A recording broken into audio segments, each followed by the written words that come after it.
University of Maryland Global Campus has more than 20 years' experience providing affordable online education to military service members and working adults. Offering low tuition, no-cost digital resources replacing most textbooks, scholarships for those who qualify, and more. Learn more at umgc.edu/podcast. It takes a lot of ingredients to fix or build a car, like cooking, but without the frozen dinner easy way out. eBay Motors has 122 million parts. It's always the right fitment, so you can follow any recipe to a T. Whether it's a vintage Italian coupe that's classic like Grandma's meatballs or a German luxury car that's as complicated as Oma's rouladen, to cook up something great in the garage, use the eBay Motors app or visit ebaymotors.com. Let's ride.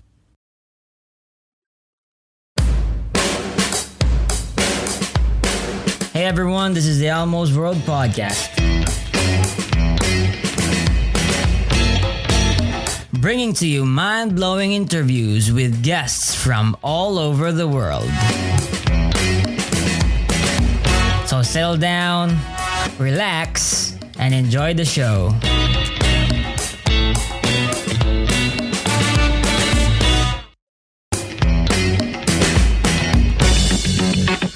Oh yeah, by the way, if you like the podcast, please support Elmo's World Podcast on Patreon. Your support is what helps the podcast improve more and more. Welcome to Elmo's World Podcast. This is Elmo, and I'm with my awesome friend Caleb Jackson. Hey man, how are you doing? I'm very good. Thank you for having me on here, Elmo. It's a pleasure. All right. Well, Caleb, can you introduce yourself to the crowd here that's listening? Yeah, absolutely. So I'm Caleb Jackson, as we already said. So I'm currently a college student at Indiana University, majoring in political science communications. But on the side, I'm an author, more as just a hobby and a passion. And I write about theology and apologetics a lot. I've written 2 books so far, and I'm working on a third. So my first book was on the historical investigation of the resurrection of Jesus. My second book was on theodicy and the problem of evil. And this third book is more on contemporary miracle claims and visions of Jesus and so forth. But it also ties back a little bit to the previous resurrection book. So I'm very excited for that. I think it's going to be my current, at least, magnum opus, and it's probably going to be a very long book. So it's a lot of research, though. Yeah. All right. So, and I want to know your, let's say, philosophical and religious background, like from where you were, where were you raised, what kind of religion was taught to you, and your journey and exploration through the philosophy and everything and truth. Yeah, that's a good question. So I was raised in a Christian home, so I can't say my views have changed that drastically, but I did go from I was raised fairly fundamentalist, pretty conservative, and I think my views, I really didn't even bother looking into stuff until a handful of years ago, probably like my sophomore year of college, I would say. So maybe 2 or 3 years ago. So when I really started to do research into theism and philosophy. And I'm not even sure what the catalyst was. I had just come out of kind of a dark time in my life. And so it was just, I think, uplifting to find fervency in what you believe in and confidence. And that makes me feel much better about myself now than back then. So I can say apologetics has helped me emotionally and spiritually as well as intellectually. And so I'm just happy to be where I am through the grace of God. All right. Well, I want to ask you though, your belief in Christianity, specifically Jesus Christ, was it something that you came to you gradually, or you actually sort of like searched for the truth at one point and decided like I'm gonna get down to business and actually determine what I should believe? How did you come about that specific belief in Christianity? So I would say it's probably the latter one of what you said, that it was kind of a slow, I don't think it was this one, eureka moment, although some people sometimes describe it like that. I would say it was a very gradual search and just kind of accumulation and going back and forth. I feel like I'm my own debate partner because I constantly fight with myself. Like, when you're in the shower, just thinking of like, oh, wait a minute, what if there's a rebuttal to that argument? Oh no, here's the counter. And it's honestly exhausting. There are some days where I would just wish I didn't. I don't say this to be conceited of like knowing a lot, because there's certainly things I don't know. But when you do research and know a lot of things, you're constantly fighting yourself and trying to think of like, oh, what about this rebuttal? And it takes you maybe a few days. And it's kind of funny. Sometimes I'll be persuaded out of an argument, and then a week later I'll be like, actually, no, I kind of am back to my old position. So I change my mind a lot. And I think that's a good thing, I would say. It's frustrating and kind of exciting at the same time. Yeah, I can totally relate about the debating oneself, Yeah. Okay, well, in that sense, then let's get down to the foundations of your belief, and let's try to, I want to pick your brain in this and say, why do you think is it reasonable to believe that there is a God, or is it more of like a fideistic thing, like, oh, you have to have faith in that there is a God? What is your position on that? I would not say it's fideistic. I would disagree there. I do believe in faith, but I would not define faith in fideistic terms. And for people who just, I guess, for clarification, fideism is typically like, I think what people would associate with blind faith typically, right? Just that you just have to believe because you can. And I don't really believe that faith is necessarily rational. Now, I do believe in, and this is where my evidential friends will not like me saying this. I do believe, to a certain extent at least, in Reformed epistemology, and I do think of religious experiences are legitimate. The presence and the inner witness of the Holy Spirit, I think all of that is perfectly legitimate. But I also concede that most unbelievers can't experience that, and so they're not going to care that I can experience, right? So I think arguments are very important, and I absolutely, when I write, I typically take more of an evidentialist approach, and I kind of have that framework.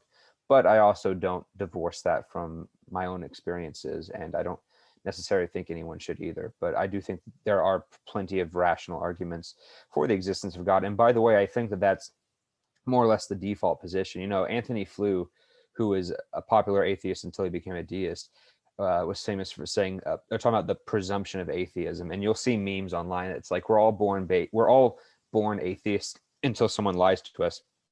And I just don't think that's true with psychology and other stuff that people have been researching. So, I mean, the vast majority of people on earth do believe in God or something like a God, and that doesn't prove that it's true. But I do think it proves that the people who don't see that are just kind of looked at as a little strange. And it's like, oh, okay, that's interesting that you don't believe in God. But, but that's also, I don't know, I guess it's just a position that a lot of people just haven't thought about. But I think that's just interesting that like the whole human race kind of just, it's belief in God. It goes back to, I think is about as old as humanity itself. So I just find that very interesting. Okay, then let's dive into the evidentialist approach that you take here. And you said that there are plenty of rational arguments for belief in God, but what kind of arguments are conclusions to these arguments do you mean? Is it like, oh, because I have a rational argument, all these rational arguments for God, therefore I'm 100% sure that God exists because of these rational arguments? Or is it more like a principle of sufficient reason, that, oh, because it's reason, I guess it's pretty reasonable to believe in God, but I'm not really 100% sure, and that what's your take on that? So yeah, I would not claim, I'm not a presuppositionalist, so I don't claim absolute certainty. I don't know if you're familiar with the Dawkins scale. A lot of people don't like it, but it's 1 to 7, 1 being absolutely certain that God exists, 7 being absolutely certain he does not exist. I would be a 2, which is a de facto theist of, I am very confident that I'm correct. I wouldn't put a particular number on it. I have friends who really like Bayes' theorem. I have nothing against Bayes' theorem, but I just haven't looked into it enough to put a number for my own sake. So I can't tell you what I can't tell you, it's 87 point whatever percent, but I am pretty confident. And by the way, I do think that you have to rejoin a little bit with Pascal's wager, not by itself, but I think that any probability you put, you have to factor that in. So you don't need to be 100% certain. If Christianity is 85% likely to be true and 15% not, I still think I would say Pascal's wager would come into play there. So just as a little caveat to that. Okay, all right. Then a de facto theist. Okay, then fine. Let's then talk about what the rational arguments that you have for the belief in God that lead you to this sort of sureness that God exists, but not really absolute. Yeah, so there are 4 that I typically use, and there's more that I like, but the 4 that I would typically go to are, typically what's called the contingency argument. There's plenty of variations, but just the idea of why does anything exist at all instead of nothing, which is Leibniz's favorite question. Yeah, and I'll expand on each of these more if you want. The second one I would say is the moral argument. That's actually the one I personally find to be the most persuasive, because I don't think I have yet to see, at least that I have studied, an adequate rebuttal, in my opinion. The third would be an argument from religious experience. As I said earlier, I think that's a very underused argument. I think people kind of roll their eyes at that sometimes, but I think it's also I would say that's probably the majority of people on earth probably believe in God because they think they've had a religious experience of some kind. And the fourth one would be, I think, miracles, particularly the resurrection of Jesus, but also miracles that happen today, I think, are very good evidential, not just philosophical, but I like those because they're more scientific and they're more like hard data. Like you can show an MRI showing, and I have plenty of ones that I'm trying to get, of this organ grew back or this tumor went away instantly after prayer and so forth. So I think that's just very compelling in my opinion. Let's before we dive into the philosophical ones, let's go to the miracles for a second, okay? Like can you talk about specific cases that are like when you when you look at them, let's say, wow, this is truly a miracle. Yeah, so that's a good point. So this would take a while because I have a lot in my book that I'm trying to document. I try to also have as much medical documentation as I can. Some of the more compelling ones, so I'll give you a modern one that, by modern I mean in the 1980s. And this was a woman named Barbara Snyder. She had multiple sclerosis, a very severe form of multiple sclerosis. I believe she was in her 30s at the time. She was in hospice care, was dying. Her doctor said she wouldn't come back, but her hands were so bent, they were touching her wrist and she was stuck in a fetal position. Her lung had collapsed, her vision was not there, and she was bedridden for, I think, for 7 years or something. So she was in very bad health and was going to die. So a bunch of her family goes and prays for her. And one day she hears this voice in the back of her head say, "My child, get up and walk." And she believes that voice was Jesus. Now, obviously, I can't prove that part, but what she does next is she immediately stands up and she notices first that her feet are flat for the first time and not curled. Then she notices she can see. Then she notices that she can look around and her hands are not curled anymore. Her sight's better. And then she takes her respirator out. Her nurse they had a nurse at the home was walking out. Her nurse walks in and is shocked. And I think the most impressive part is her mom gets down on her knees and grabs her daughter's legs, and she feels the calf muscles, and her muscles have been atrophied because she hadn't used them in years. Her muscles were instantly restored as well. And so she sees her doctor the next day, and her doctor is absolutely blown away. And when they took tests, they showed her lung was completely back to normal. Her sclerosis was completely gone. And he was like, yeah, there's no explanation. This is a miracle. So that's one, I think, that has very good data. Now, you also will hear this rejoinder of people saying, why doesn't God heal amputees? Why can't we get something really impossible like that? And there actually is a famous case. Now, this one's a little older, so it's harder to confirm, but it's very well documented.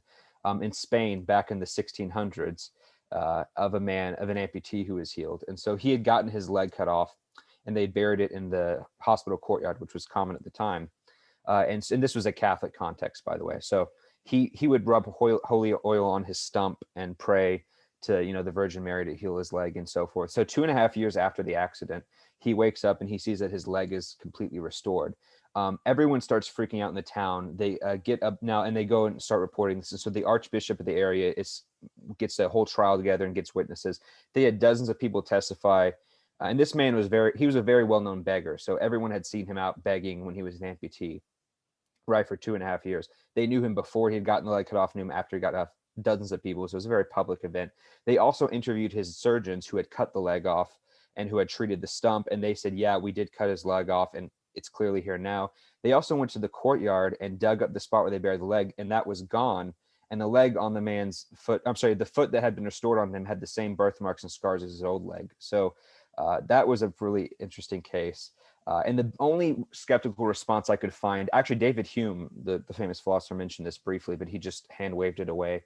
But the only modern explanation I could find of this was someone just claiming that the man had faked being an amputee for 2.5 years and had done that. So, and I respond to why I don't think some of those work, but I think that's a very interesting case as well. And there's also plenty of cases I have just of people with incurable eye diseases getting instantly healed with blindness and having their eyes checked and tested, and it's being published in medical journals. There was one where a quarter of a man's brain was removed, and he became a Christian, and afterwards it completely healed back, which is medically impossible that the organ just to completely heal itself like that, and so forth. So there's a lot. There's also some people being raised from the dead as well. So there's just a long list of these cases that I think are just really incredible. And I think people haven't really taken the time. I think people who just say these don't happen just haven't taken the time to look into them, at least in many cases. So I would just encourage people to have an open mind and just to look into them. So All right. What about the religious experience part? Can you talk more specifically? What do you mean by religious experience? Like, So yeah, some people will define religious experience as saying visions or something of that type, like really intense veridical ones.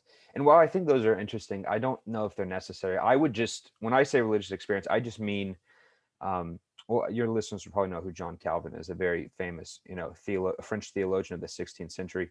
He called it the sensus divinitatis, right? The sense of God. It's kind of like a sixth sense we have. We have eyes that can detect light, we have ears that can detect sound, and we have a sensus divinitatis that can detect the presence of God. And so I think the argument pretty much goes that we have this sense, and that would be a whole scientific argument looking at psychology that even people like Daniel Dennett will concede that our brains have been wired to believe that there's agency in the natural world, and so we're naturally required to believe in God. And there was a psychologist named Justin Barrett who did a whole book on how babies from a young age will believe in the supernatural, even without being taught it, just because their brains are wired that way. But if you can see that we have this organ, the question is, okay, can we trust our organs, or sorry, trust our senses? And I would argue that yes, as long as now, granted, I'm not saying our senses are perfect in any way, but we at least can know when they're not perfect, and we can correct it if if we have a false belief. So, generations down the line, we'll correct false beliefs. So, if religious belief is here to stay, and it's not being gotten rid of, and statistics show that religious belief is growing in the world proportionally, not shrinking. It's shrinking in the West, but not globally. If that's the case, then we have no reason to distrust our senses, right? It's like I mean, it's possible that my eyes could be deceiving me, that the whole world's an illusion, but I have no reason to think that. So yes, it's possible that my sensus divinitatis could be deceiving me, but I don't have any reason to think that unless you provide a positive argument against it. So the default position is to assume that our senses are reliable unless you can show that they are not in some specific way. yeah. Okay. Let's talk about the moral argument, man. Like, I'm not really a fan of the moral argument. And what's your take on this? Well, I guess I'm curious to hear why you're not a fan of it, first of all, but Yeah, well, I'm not a fan of the moral argument because in come if you come from of a subjective standpoint, everything becomes subjective, and it's not really something that you can argue, take an objective stance. so you're saying that we can't know that there's an objective standard of morality. It just seems subjective. No, I'm saying that it's in terms of validating it as an actual standard, then that's where the problem lies. Sure. Yeah. No, I think the harder part would be getting from objective morality to God, but I personally don't think it's hard at all to argue that objective morality exists. And I would personally say that I don't think anybody lives their life consistently thinking that's not true.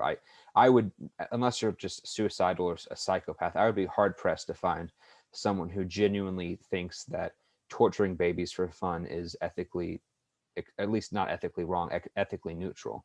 I just don't think anybody consistently lives their lives in that kind of nihilistic sense. It's just, if if we're talking about properly basic beliefs of things that are just so intuitively obvious, like it's obvious to me that the world exists. I mean, it could be some matrix simulation, but I don't think it is, right? And that's just how it is. It seems so obvious to me that objective morality does exist, and I don't think there's any good argument against that. And I think most people would be born with that sense too. So that's what I would say with morality being objective. Now you'll have people say, but different cultures have different concepts of morality, right? Morality has evolved over the years. We used to think slavery was okay in the United States 200 years ago. Now we don't. And that's true, but that doesn't mean that morality isn't objective. You could just as well say that facts we thought about the world have changed, right? We used to think that the earth was the center of the universe. We used to think that we didn't think germs existed. Now we do. And that's changed over the years, but that doesn't mean that those facts weren't true then. It just means we were wrong. So people who thought slavery was okay 200 years ago were wrong. They just hadn't discovered that objective truth yet, like we have. So I would say that science evolves as we learn more, and so does morality. But I don't think that has anything to do with it being unobjective. All right, and okay, last part, and then is the contingency argument. How do you define it? Like, is it similar to the column? So yes and no. It's similar to the Kalam in the sense that both of them are concerned with the origins of the universe. They're both cosmological arguments, but the Kalam is more focused on the beginning, specific, like temporal beginning of the universe. The universe is not infinite. The contingency argument doesn't care if the universe is infinite. You can concede for the sake of the argument the universe has always been here. It would not make a difference with the contingency argument, because the question is still, why does the universe exist? So even if you concede that there's this long chain of events causally and that it goes on forever, we can still ask, why is there a chain at all and not nothing? And that's when you get into ideas of the PSR, which you mentioned earlier, the principle of sufficient reason, which is the idea that everything has an explanation, either because it has to exist by the necessity of its own nature, or because something else explains it. So you and I are not necessary. We came from our parents and they came from their parents and so forth. The chair I'm sitting in is not necessary because it was made in a factory. And this can apply to eternal things as well, right? You could have a freezer that's always existed for all eternity, and there's ice in the freezer, and the ice would also be eternal. But that doesn't mean the ice would be necessary in the sense that I'm talking about. The ice would be caused by the freezer and the temperature. So even if you have this causality, you can still have eternal causality and be contingent, right? So we're looking for a brute explanation. And so that's why I think when you have a universe that's made of eternally evolving and changing states, none of those states are necessary. They're all coming from prior states and those from prior states and so forth. And that gets into the second part, which is the idea of arbitrary differences. So let's just concede, for the minute, or let's just propose that atoms and quarks and energy is the brute fact of the universe. That's what explains everything. And the problem with that is that it's not a very simple theory. Now, granted, Occam's razor isn't always good, but in science, you should prefer simpler theories unless you have to posit something more complicated.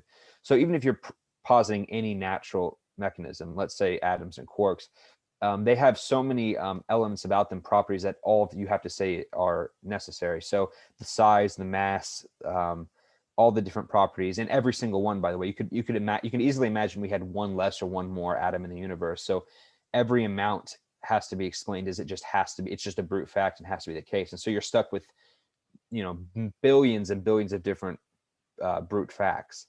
And that's just a very messy one. Whereas on theism, you only have one brute fact, and that's God. And if you're a classical theist, which I would probably lean towards, you think that God only has one property, and that's perfection. And so things like omnipotence, omnibenevolence, omniscience are all actually just reflections of this single property. And God has no arbitrary limits. And so you're only proposing one necessarily existing thing as opposed to billions. And so it's just a better explanation. That's how I understand the argument, at least. Let's say then that you have this, de facto theism, because and due to these rational arguments that you presented, that only leads to at least, some deity out there that exists. Because, for example, miracles could be done by some aliens or something, or like some robot controlling the matrix. Same with the religious experiences, maybe, like a really good alien, and a contingency argument. I don't know, like how can you get from this deity or something, like at least something out there, to a classical theist God? Do you mean to more of like a personal God? Well, I would say that, you're correct. I don't think the contingency argument gets you to a personal God. I think it just gets you to necessary fact. But I would say the last three, the moral argument, the personal experience, and the miracles, all point to a personal God, because all of them involve human affairs, right? If there's a God who's giving humans this objective value, he clearly cares for them. If there's a God who's giving people this sense so that they can detect him and have a relationship with him, he clearly cares about them. If you have a God who's performing miracles for people, he doesn't seem disinterested. So I would say that would rule out, or at least strongly make, like, deism very unlikely, for example. And deists were very opposed to miracles in the 18th century, especially during the Enlightenment. So I don't think that's tenable if you're going to concede that religious experience and miracles and morality are legitimately theistic. Now, you brought up aliens, and while that's true, it's very ad hoc is what the term would be, because you have no reason to think it is aliens, right? The reason that because you'll hear people say that, well, even if we concede a miracle happened, we can't know it was God. It was just an unexplained thing. But the issue is that prayer, by definition, is calling upon God to act in the world.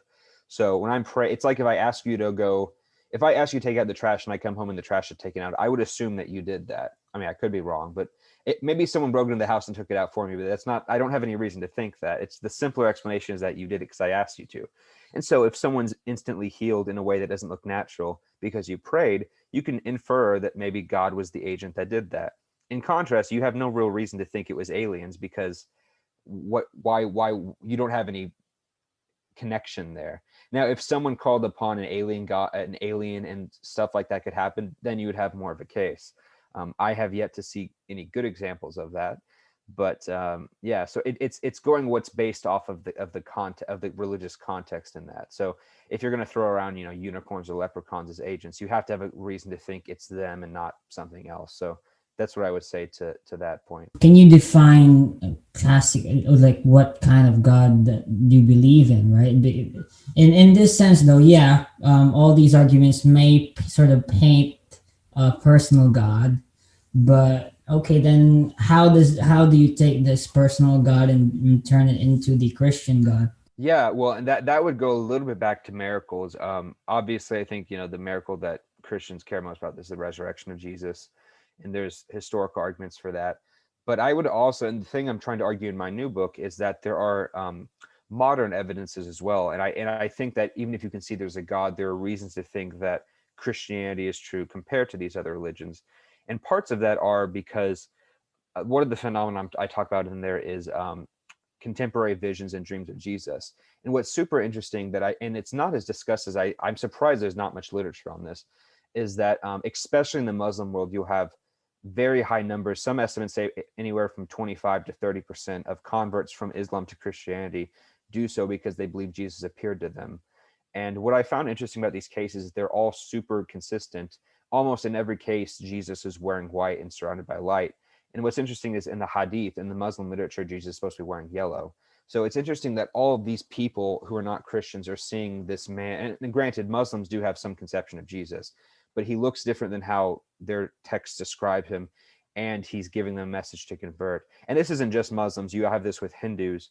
Actually, in Anglo-Saxon, I believe it was the British Isles back in the 7th or 8th centuries, when missionaries came over, these people, the natives there who were pagans, were having dreams of Jesus as well. And there's documents for that. So there's this global phenomenon of non-believers seeing Jesus, and most of them are seeing him in the same way. In some cases, like Jews and Hindus and Buddhists, some of them never even heard of him. So they just said, a man in white appeared to me and told me to go to this town and see a man in green. And so they go to the town, see a man in green. The man in green's a missionary and gives them a Bible. So it's amazing how common these stories are. And you don't see that the other way around, right? You don't see Christians saying Muhammad, or at least not in those high numbers. You don't see Muslims saying Shiva or what have you. So the fact that Jesus is the only one who seems to be doing this and converting people, I think implies that he has the right way. The second thing would be with miracles, because it's true that Christianity is certainly not the only religion to have miracles, but it is the only religion whose main conversions are based on miracles. The actually statistics show that especially in the third world, the highest, the main reason for church growth is miracles. Sometimes it's up to 70%, especially in like Nepal and Africa and the Pentecostal movements. Not so much in the West, but definitely in the East.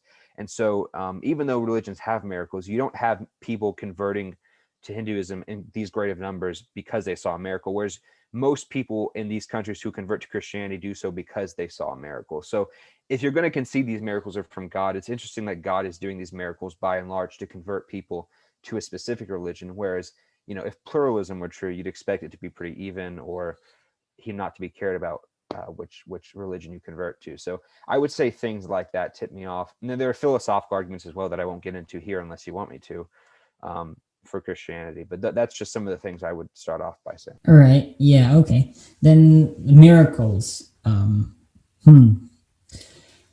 Let's go dive into why you think Christianity is the best possible model to explain the truth in the world. Why are you a Christian, man? Part of it's what I just said with the I think the conversion rates and the reasoning behind it. And I'm not saying that because Christianity has the most converts, it's therefore true. I'm saying that the driving force behind Christianity seems to be something more supernatural and going into all of that. But yeah, I think Christianity also to me makes the best sense of the world, because when you look at Christ, the person of Christ and his atonement and his sacrifice on the cross, I think that's a beautiful thing. And I really liked the point Jesus makes about even a evil man will love those who love him, but it's true love is loving your enemies and those who hate you. And I think Jesus is pretty much the only God, at least one of the only gods, who's expressed that. Allah never died for me. In fact, the Quran says that if you reject Allah, he will reject you, and that his love is essentially contingent. He'll love you if you love him back. Whereas Jesus took the cross and died for those who even hated him. And so I think that's just a beautiful thing. And I think that's a morally superior God than the ones you'll find in other religions. And so I would say that a God that wouldn't be willing to go through that kind of pain wouldn't express the sacrificial love necessary to be a moral agent in that sense. All right. And but do you believe that the resurrection is actually like can be proven, factually documented as a documented event? The tricky thing, and this is appropriate for Easter, right? The tricky thing is that the word prove is extremely difficult. It's not a mathematical proof. It's not a scientific proof. It's not a logical proof.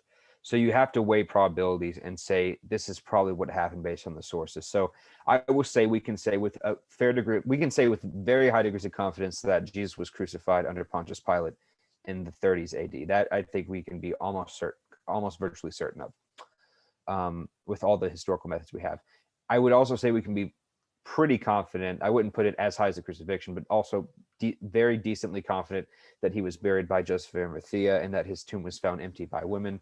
And we can also be extremely confident that people, including that both his disciples and Paul, believe that they saw him after their death. So I think we can establish those things pretty well with historical methods. As to the explanation, that's where it gets a lot more tricky. And I think that the fact that this is an event so long ago, granted, we know, having an event 2,000 years ago doesn't mean it's hard to prove. We have better evidence that Joe Biden exists than we do that Julius Caesar existed. But nonetheless, it's obviously indisputable that Julius Caesar existed. But that's just because you have more limited, you don't have pictures and video because it just didn't exist at the time. So admittedly, I think we could have better evidence. We don't have photographs or Jesus's blood samples and whatnot. So that would be better evidence, which is why I also try to include miracles into that category, the modern ones that we can study. But I think through historical methodology, one can be warranted to believe the resurrection. But I wouldn't go so as far as some of my other Christian apologists who would say it's so good that anyone who disbelieves it's irrational, that you have no explanation and that you're either stupid if you don't believe it and you have to take this evidence. And I would say, no, I think there's plausible, well, maybe not plausible, but conceivable ideas you can come up with to explain some of these things that are not completely implausible. But I would say that belief in the resurrection is warranted on the historical data. But it's also maybe warranted to disbelieve, depending on who you ask. All right. Well, Caleb, let's pause for a bit. All right. All right. Well, that was an awesome interview, man, and thank you so much for letting me dive into why you believe in God and why you believe in Christianity. But I want to focus more on the other. That one argument that you mentioned as to why the rational argument as to why you believe in God. And that was the contingency argument. And a lot of counter arguments to that is like, hey, you're sort of special pleading for God because like, why, if everything that has to have a cause has to be contingent, then what is God contingent on? And so it's sort of, and so I posted a question on my Facebook. And it says, why is there a God? If God is necessary, why can't the universe be necessary? So how would you answer that, man? Yeah, so two things. For people who are saying that it's special pleading, I would just say that you have to specify on the premise. So the premise is not everything is contingent on something else. Because if that was true, then yes, by definition, God would have to be contingent on something. The argument is that everything has an explanation either because it's contingent on something else or because it's necessarily existent. Those are the two options, right? So I'm saying that God is not contingent, therefore the only other option is that he's necessary. So that would be the first point. Now for the second point of if God is necessary, why can't the universe be necessary? First of all, I don't know if anyone really thinks that the universe itself is necessary. As I said earlier, if you're just defining the universe as the collection of everything material, you and I are material. We're part of the universe, but obviously we're not necessary. So you can't say everything in the universe is necessary. That's just obviously false. You could say maybe certain things in the universe are necessary, like atoms and quarks and so forth.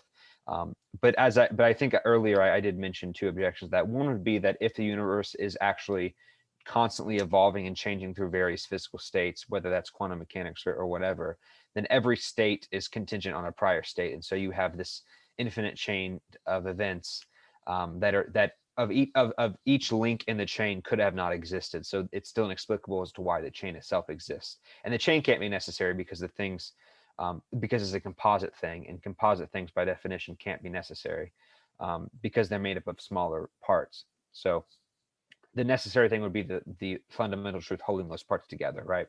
And the second one that I also mentioned was arbitrary limits, that even if there was one law, like let's say we find a theory of everything and there's one particular law or one particular atom or quark or whatever that explains existence, those laws and those quarks would still have philosophical, or I guess not philosophical, arbitrary limits, in the sense that you would have to ask so many other questions. It's not just why does this quark exist? It's why does this quark exist? Why is it this size? Why is it this mass? Why is it in this location? And so forth. Why isn't it so? Why isn't it something else? And so that's where the word arbitrary comes in, that we can easily conceive of it being some other way. So I guess the idea behind there is that as I said earlier, you're kind of just positing these hugely infinite number of necessary brute facts that have to exist, whereas with God you really only have the one brute fact. And if you believe God doesn't have parts, right? I don't believe in the Mormon God where he's a physical man made up of atoms or anything like that. I think God is just being, just existence itself, with one property that we perceive to be many properties just because of our location. Then you only have to explain God by necessity, and everything else can be explained through God. Whereas if you're going to take naturalism, I think naturalism just gets very messy very quickly by having all of these contingent things and all of these arbitrary necessities that don't seem like they have to be necessary ontologically. And so that's just how I would put it. But I think theism is just a better explanation. Now, if you're saying, is it like logically possible that there could be this infinite number of necessary things?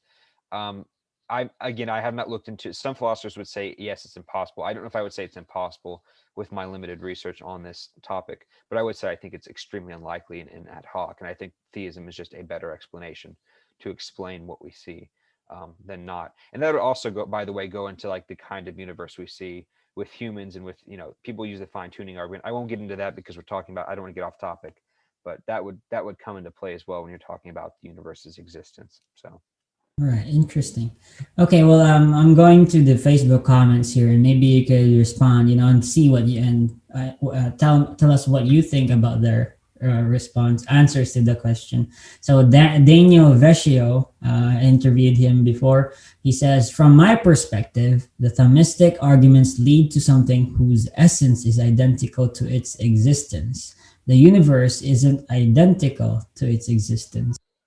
Yeah, no, I would agree with that. That makes sense to me. That God, I wouldn't say God is a being. I would say he is just being. I would remove the article in front of it.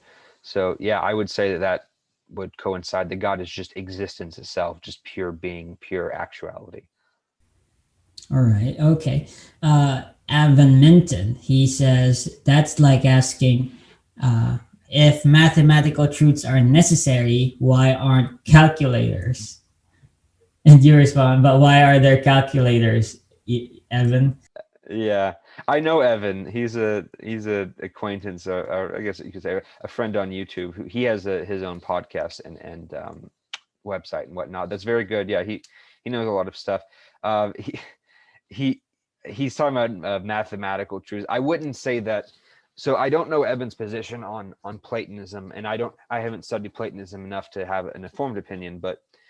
From what I know, I would say that I would be what's called a nominalist. So I don't know if I'm convinced that mathematical objects like numbers exist in this abstract world. I would say that numbers seem to me to be descriptions of things that do exist. So It would be hard to describe colors to a blind person, right? So I don't think red and yellow exist on their own. I think they describe things. So you can say the book is red, or the car is yellow, or the light that on my eye, the light reflecting my eyes is one of those colors.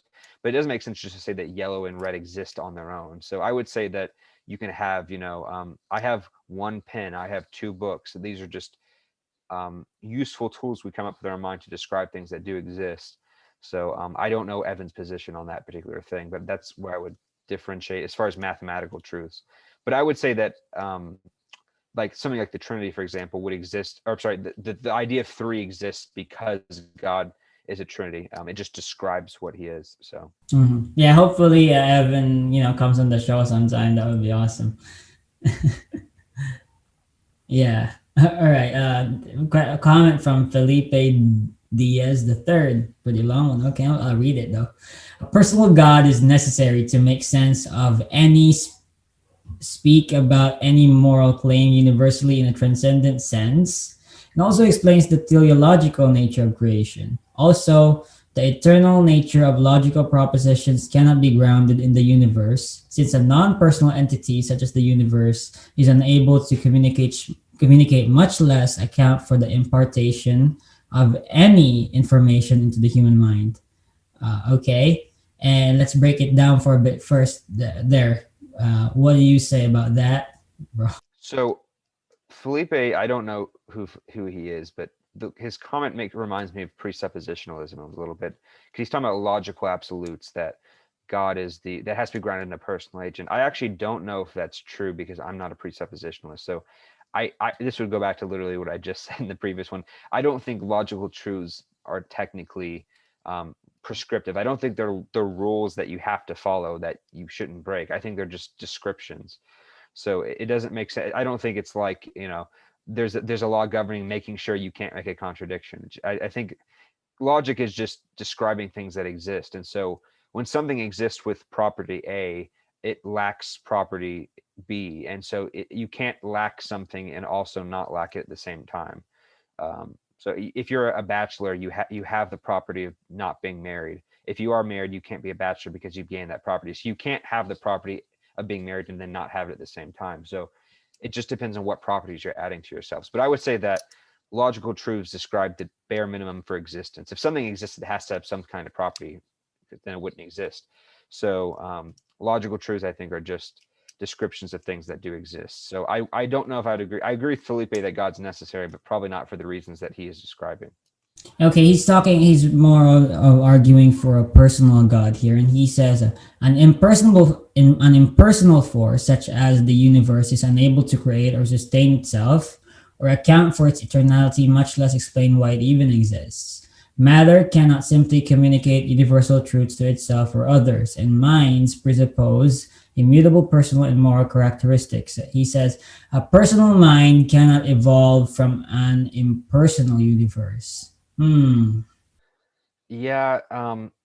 So I agree with him on the moral characteristics part, but I would also say it's more of a moral argument. I don't necessarily know if you can get a moral God from a contingency argument. That's just from what I understand, at least. I also wouldn't try to. I think you can just add the moral argument onto it. But the last sentence he has there of a personal mind cannot evolve from an impersonal universe. I'm not sure. I mean, so I'm a theistic evolutionist, right? I accept the theory of evolution and all that stuff. So I think the brain did evolve. Granted, I think it was a process governed by God, but I don't think it's necessarily inconceivable. Now, if you're a dualist and believe in the soul, that is true. But he didn't really give, an argument for that. He kind of just asserted it. So I would say his last sentence is kind of circular. It's kind of begging the question a little bit. I don't necessarily disagree with it, but I don't think I don't know if that's the whole point of his post, but he didn't really defend it very much. So I'm here from my awesome friend Cal Alander. He's an idealist. Yeah, there is nothing internal to the universe that would make it necessary. There are also other explanatory principles that it fails to take into account. He's counter to the best argument against God. Yeah, so Kyle Allender's more knowledgeable on this topic of contingency than I am. But and I think I have read that article actually, because he posted it for people to review it and look at it. I believe that article is a counter to Graham Oppy, because Graham Oppy's whole premise is that the naturalism is a simpler explanation that explains more, and you just don't have to posit God for anything. And I would agree with Kyle here that the universe, there's no reason why anything in the universe should be necessary metaphysically. It's just, you're just saying it because you're trying to avoid the other conclusion. So because I think the universe lacks this essence of being and it's just complicated, there's no good reason to think it is. I wouldn't say it's impossible, but I would say it's very ad hoc. And I think I like that comment. Hey, there you go. Because I agree with him. So yeah, you did, didn't you? All right, Seth Hart. He says the obvious answer is that God isn't God if he isn't necessary. The universe is still the universe if it isn't necessary. Thus, it's less ad hoc to appeal to God as the foundation of reality. That's the obvious answer. The less than obvious answer is way more nuanced, dealing with ground of being, theology, and the like. That might be a bit too much for a Facebook post. I like how he prefaces that with it might be a bit too much for a Facebook post. I'm reading the first part of that again. It says the obvious answer is that God isn't God if he isn't necessary. The universe is still the universe if it isn't necessary. I think I know what he's trying to say. I think the way he worded it's a little confusing. It sounds a little circular, but I guess he's saying if you're defining God as absolute being that has to exist, then by definition God can't not exist. Whereas if you're defining the universe as something that's contingent, then it's not necessary by definition. And I would agree with that. I think the way he's describing it here sounds a little bit circular, because he's assuming that God is necessary. And I agree that God is, but I think you have to give an argument for why the being of God is and why the universe is not. But I don't disagree with his conclusion. All right, bro, I'm gonna 3. All right, and thank you. That was an awesome response to Seth. Seth, hey man. By the way, Seth, how are you doing? Seth is also a Christian. Yeah. And so a comment from Roy Hiller. He says, I believe in my iPhone more than God. When I want to hear voices to give me directions, I will ask Siri, not God. And so Siri is very helpful. She I don't have an iPhone, I have a Samsung, but I've heard Siri helps people find out a lot about life, which is good. However, I don't think Siri necessarily, qualifies all of existence, unfortunately. I'm glad that Roy likes his iPhone. I'm sure he paid lots of good money for it. But if I'm going to give him the benefit of the doubt, I don't think his argument comparing God to an iPhone is very analogous. So yeah, I'll just end it with that. All right, and another comment from Jason Hannerfeld. He says, nothing in our universe requires a God to function. If something exists, then it exists in some amount. If it exists in some amount, then that amount can be measured. It would seem that gods can only be measured by the minds of men to exist or not exist. His first statement, nothing in our universe requires God to function. He's free to believe that, but he just made a statement. He didn't really give an argument. So if he wants to give a reason why that is, I know, if you're going to invoke the teleological argument or something else, then people would certainly beg to disagree with that first part. He says if something exists, then exists in some amount. If it exists in some amount, then it can be measured. I'm not sure why that's relevant of what measurement has to do with existence. That's not anything to do with the conversation. And then his last part's kind of funny because he says, it would seem that gods can only be measured by the minds of men to exist or not to exist. I hate to break it to Jason, but everything that's measured is measured by the minds of men, right? We look at things and we come up with these measurements and numbers to help us with life. But as I said earlier, I don't think these numbers exist outside of our minds. So yes, everything that we measure is in our minds. At least the measurement is, not the object itself. So I just think that I don't think Jason's really seeing the point there, unfortunately. I see. Well, Jason, I hope you make a reply to that. I'm going to mention you in the video, all right? And then comment from Mitchell Snider. The universe is physical. Physical things are composite. Composite things are dependent. The bedrock of existence cannot be dependent. Even if you argue that the universe exists necessarily, it would still be dependent and therefore cannot be where the buck stops. So I agree with his first part. Composite things are contingent because if you're made up of something else, then the reason that those things are held together in that form is a more fundamental truth than your existence. Um, he says the bedrock of existence cannot be dependent. True. Even if you could argue that the universe exists necessarily, it would still be dependent. Uh, that's just not right because if the universe is necessary by definition, it wouldn't be dependent. So I think he's saying people can argue it's dependent, but I'm sorry, people can argue the universe is necessary, but it's not. Um, so I think what he's trying to say is that the universe is dependent whether or not you think, even if you think it's necessary, you're just wrong, which I would agree with that. And it can't be where the buck stops. Yeah, sure. I think it's just a little bit of sloppy wording on his part, but I agree with the sentiment. Another question, comment from Darren McLean. He says, "Gods are not necessary though for anything except for people to have warm fuzzy feelings and that fear of needing a place to believe they go and they die." Okay, so first of all, I like how he just says gods are not necessary and moves on from there. That's really not much of an argument, but okay. We could just watch this. The universe is not necessary though, and then just move on. I can play this game too if you want, but that doesn't really mean anything. But for a second part, gods are not useful for anything except for people to have warm, fuzzy feelings and the fear of needing a place to believe when they go and they die. Two things on that. One, even if that is correct, that would be a genetic fallacy because he's saying that people only believe in God because it makes them feel safe from death. Even if that was true, and certainly that's true for a lot of people, that doesn't have anything to do with whether or not it is true.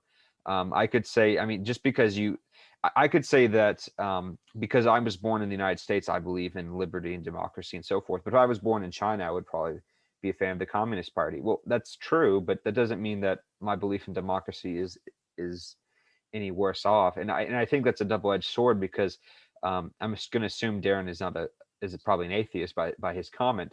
But if that's true, I could say that most atheists come from the West, and so they're also a product of their environment. If you were born in Saudi Arabia, you almost certainly wouldn't be an atheist. So atheism is most prominent in the West, and so therefore, because I can show you only believe this because you were raised in a product of your environment, so it's just not an argument; it's just a statement. And so showing why you believe something is absolutely nothing to do with whether it's true. All right, here's a comment from my awesome friend Cale Bering. He's an atheist. He says, "So as another answer notes, God is necessary by definition. We're not sure whether or not God exists, but if he does, he's definitely necessary. We are sure that the universe exists, but we're not sure whether it's necessary. Whether the answer goes wrong is in claiming that this renders it less ad hoc to appeal that God as the foundation of reality. This is the opposite of how ad hocness actually works. Since we already know that the universe exists and the universe could be necessary, it's actually less ad hoc to appeal to the universe as the foundation of reality. And of course, as you might expect, there is nothing in theology or apologetics which really fixes this problem for theists." What does a theist say about that, Caleb? Okay, so he says God's necessary by definition. It depends on how you're defining God, but that's technically true. We're sure the universe exists, but we're not sure whether it's necessary. Okay, fair enough. His third paragraph, I think, is where he goes off a little bit. The way he's defining ad hoc, I think, is a little contrived.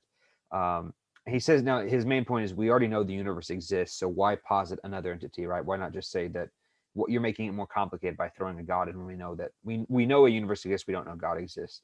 Well, first of all, we don't actually know the universe exists. I mean, of course we think so, but if you're a solipsist, some people might say, well, we exist and the universe is just an illusion. I don't think that, obviously, but so one could appeal to that. But I think that mindset almost shows the idea behind that because oh, well, hold on. Let me reread what he was saying here real fast since we know you. Okay, so he's saying that because we know the universe exists, we don't need to posit something else. Well, first of all, I don't think we know the. I think he's over defining universe, like we said earlier. The universe we know is not, at least the whole universe isn't necessary. Maybe the foundational particles or laws are, but certainly things within the universe are not necessary. Most of the things in the universe we know are not necessary. They began to exist and come from something else. So you at least can't say the entire universe is necessary. You can say something within it may be necessary. I'm going to assume that's what he meant for the sake of the argument. And so the reason that doesn't work is because we don't know. He's correct. We don't know whether it's necessary or not. So saying it exists does not explain why it exists. So it's equally as probable. In fact, it's more probable that it doesn't exist necessarily, because as we said earlier, positing that it does exist, that the fundamental particles or whatever exist necessarily, is an extremely complex hypothesis that's not only logically conceivable that that's not the case, but it's also complicated mathematically, and there's just no good reason to invoke that. And you see this in science all the time, by the way. When you look at dark matter, dark energy, we actually haven't been able to directly observe it, but we can still make predictions based on activity. So you can say that even though we don't know these entities technically exist, these are like placeholder theories. We have good reasons for thinking that they are a better explanation for something else. So you can have and that's actually what the in physics, there's something called the Higgs boson, which adds mass to certain particles. We discovered that, I forget if it was a decade ago or something, maybe a little bit less than a decade ago, but it was hypothesized before then. We didn't actually observe it. And same thing with black holes a much longer time ago.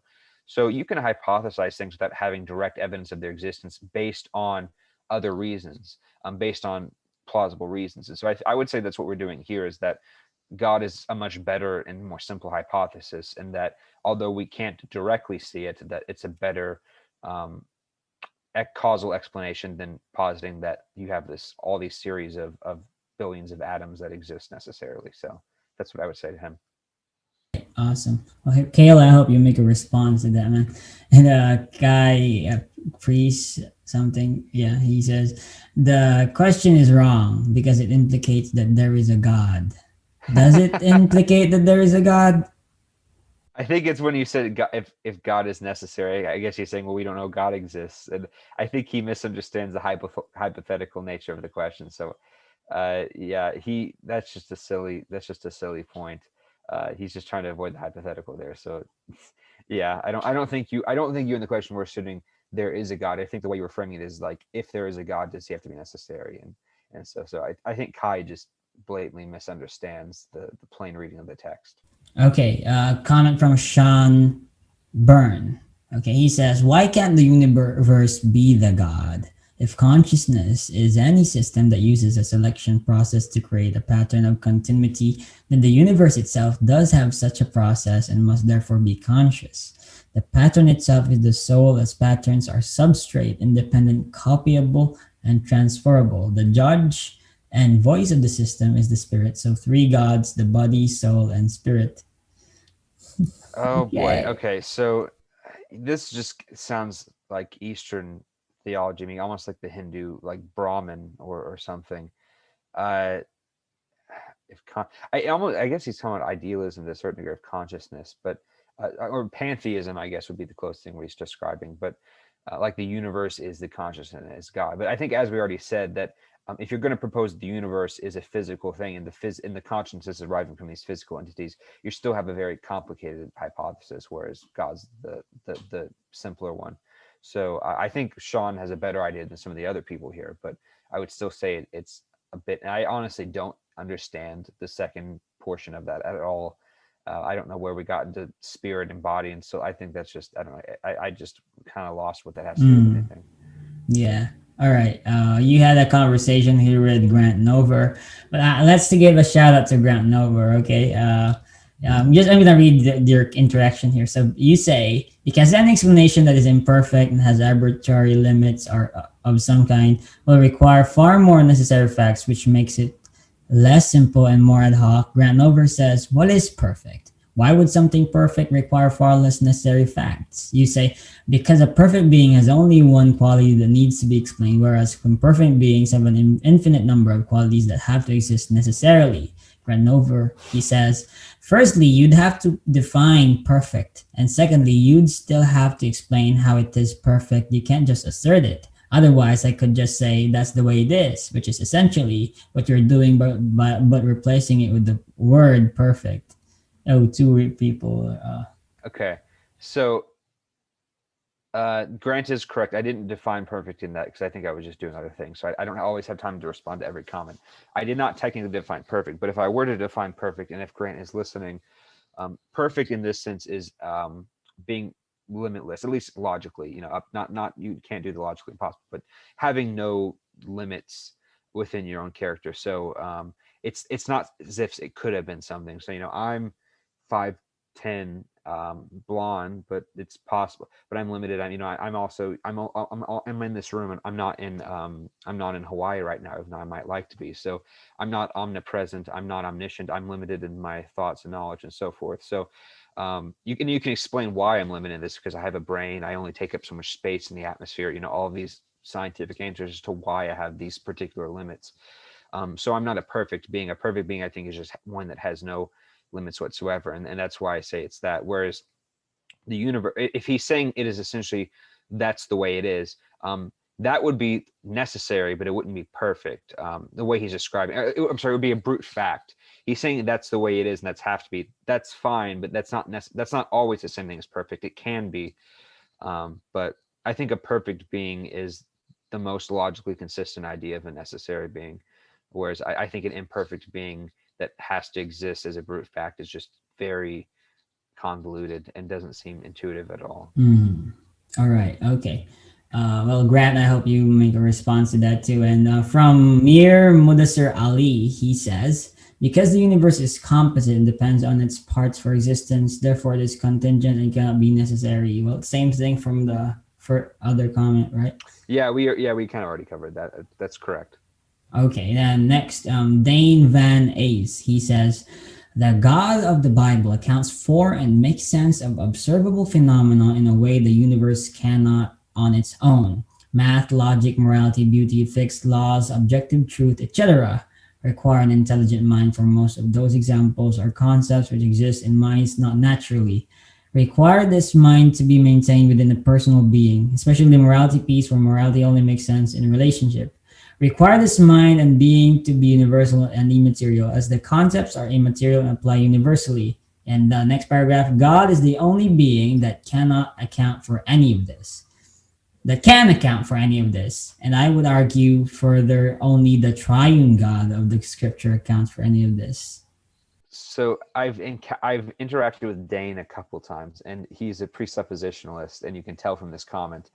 And so I don't want to be a broken record and repeat everything I've said earlier, but just the comment earlier that was presuppositional, I would just respond here. I'd also like to say, if you're going to, I have people you can interview. If you get David Paulman on, he would definitely rant about presuppositionalisms if he's listening. So he very much dislikes. I mean, I dislike them too, but he very much dislikes it because he's big into epistemology. He also dislikes my reformed epistemology, but we both agree at least that presuppositionalism is almost certainly false. And I think what Dane is doing here is specifically Van Tillian.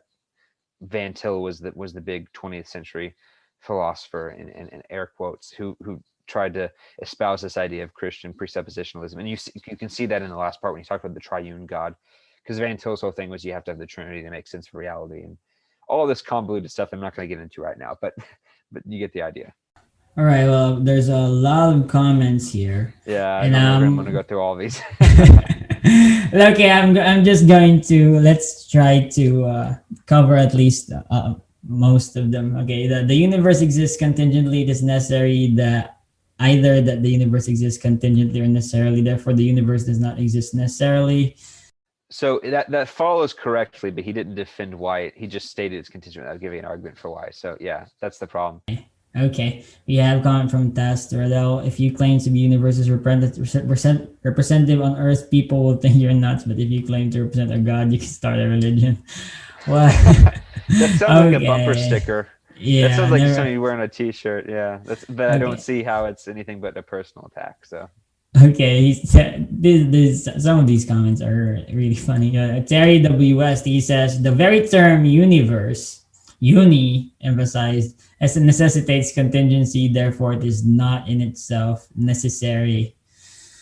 Well, there are a lot of scientists who believe in a multiverse, but it depends on if you define universe as like everything that exists or just the particular segment we have.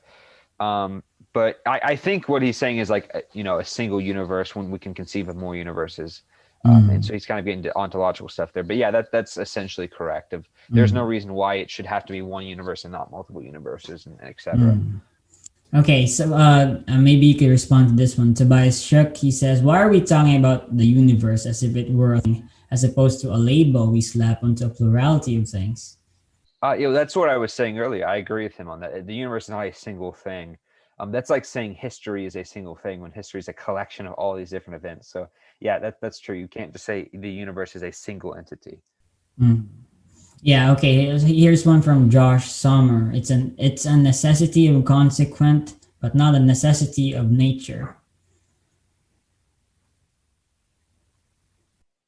I'm not entirely sure what he means. Well, consequent, but not a necessity. I guess he's saying is the universe not. Oh, it's necessary because okay. So the universe is a necessary consequence of God. Well, he's using a different word of necessity than I would use, but he's saying the universe is like an inevitable byproduct of God because God exists necessarily and God wants to create the universe. But the universe itself that isn't necessary in its own nature. And so I would agree with that. It's like the fridge example I gave earlier. The ice is eternal. Eternal would be a better word than necessary, but it's not necessary because it can still be explained by something else. So Yeah, all right. Okay, some questions or comments are really funny. Like Mark Oliver Vero, just to give a shout out. The universe does not love me. I apologize, man. I'm really sorry for that. oh, that's so But sad. God loves so you, depressing. man. All right. Yeah, that's so sad. Okay, Micah Hoover, he says, is this a question that left unanswered would cause you on your deathbed to question whether your life had been worth living? Maybe. That would be these philosophical questions, man. If you really get down to it, they some of them might are really existential. You know, Yes. Caleb. Yeah. Yeah. No, I would agree. I don't think it's necessarily this particular question, but more of the idea of meaning and reason in general. Like, Yeah. why does the universe exist? But why do I exist? What's my purpose? That I Mhm. think is more of a deathbed existential question. So, and I guess they are connected in some way. So, Mhm. yeah.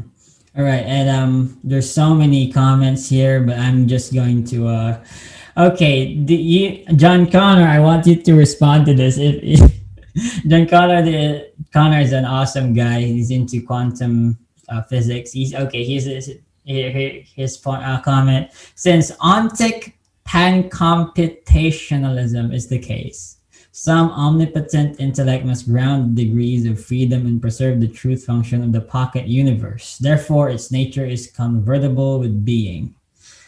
Yeah, I really understand that, man. You're so right, John. Same, John. Yeah. In fact, I understand it so well and you said it so I'm not even going to comment on it because I couldn't have said it better. So, good job. All right, next. Okay. Yep. No. Oh no, Yeah. John, you got all this math going on here. Let's not do that. Yeah. Well, Yeah, I think that I think that's good. But so Caleb, I think we're good with the Facebook comments and yeah, right. okay. Yeah, so well, that's about it. And Caleb, thank you so much for coming on the show, man. One last question, man. Is there anything you want to promote on the show? Because maybe some people would be interested in what you have to say, and I hear you have published books, right? And that's awesome. And also, do you have anything to say to people who maybe are really interested in this stuff? Like, what would you advise them? And maybe to a Christian who wants to grow more and maybe dive into the intellectual side of Christianity. Yeah, so those are both good questions. So with the first one, I have not written anything on this particular topic of contingency and necessity. So I guess just forward you to this podcast if you have questions of that. But I guess I would recommend the works of philosophers like Joshua Rasmussen and oh my gosh, I just forgot his name. Galen Proust and Alexander Proust and Gale and their article in the Blackwell Companion of National Theology, as well as some others. That's a good hindsight way to see the contingency argument in that form. As for my promotional stuff, so as I said at the beginning of this discussion, I do have 2 books right now. I have a third one coming probably next year. But the first one is called Undead, a historical investigation to the most famous miracle in history. And that one is on the resurrection of Jesus Christ. It was published back in 2019 by Press Books. And the one I published January of this year, a few months ago, is called Searching for a Solution to Suffering, a Christian Response to the Problem of Evil. Both of those books are on Amazon, on Kindle and paperback, if anyone is interested. The second one deals with the problem of evil and theodicy and I think it's just a topic everyone can relate to, especially during the COVID-19 epidemic when there's a lot of death. I lost multiple grandparents through this, so it's both an emotional and an intellectual look. But yeah, those are the works I have right now, and yeah, I guess just keep out and look and follow me on social media, just Caleb Jackson, preferably Facebook, because Instagram is not nearly as much the stuff I post about theism, but you'll see updates on publications and stuff like that when they come out. So yeah, and for your second point about advice to aspiring seekers of truth, I would just say keep an open mind and go where you think truth leads you. Honestly, if you think that the evidence it really is there that there isn't a God and that Christianity is true, then I guess own that and hold to it. But if you think, as I do, that there is good reason to hold to it, then I think it's a great thing. I guess I would like to say though, that either way we should at least want it to be true. We should want there to be God. We should want there to be eternal life, because I mean, who really wouldn't want to be eternally happy? I think that's the best case scenario. Now, granted, I'm not saying that our desire for it makes it true, but I think this constant desire and hope should keep us interested in investigating, because you'll have people who don't care about theism. Like, why should I care? You know, it doesn't affect my life. But I think everybody should care, because I think at the end of the day, if there is eternal life, then the question of the existence of God is not just an important question, it's the only important question. If all of our knowledge and all of our facts that we learn about life die with us and we forget everything, then I think knowledge is intrinsically pointless, and so is life. So I do think that we should at least strive to have that concept of eternal life, at least in legacy. So it's definitely a future we should hope for, in my opinion. So just keep an open mind and just follow where the truth seeks you, I guess. So that's how I'd wrap it up. But yeah, thank you for having me on your show, Alma. So that's the end of it. Thanks for tuning in, guys. This is your host, Elmo Ador Jr. And thank you for listening in. And please subscribe. Please follow us on Facebook. Please follow this. Please. Thanks.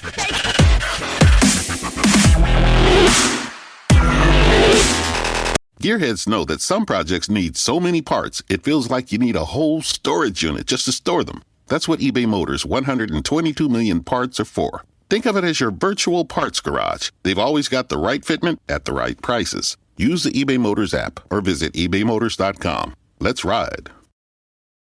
Holidays are here, and so is fashionable fitness. Gift yourself a Samsung Galaxy Z Flip 3 5G, a phone that folds in half to literally stand on its own. Pair it with the Galaxy Watch 4 for ultimate wellness and wow factor. Check health stats, flex personal records. Over 90 activities can be tracked, like biking, swimming, golfing, and more. Invest in yourself with tech made to crush goals. Holidays open up with Galaxy. Shop it all at Samsung.com. 5G connection and availability may vary. Check with carrier. Products sold separately.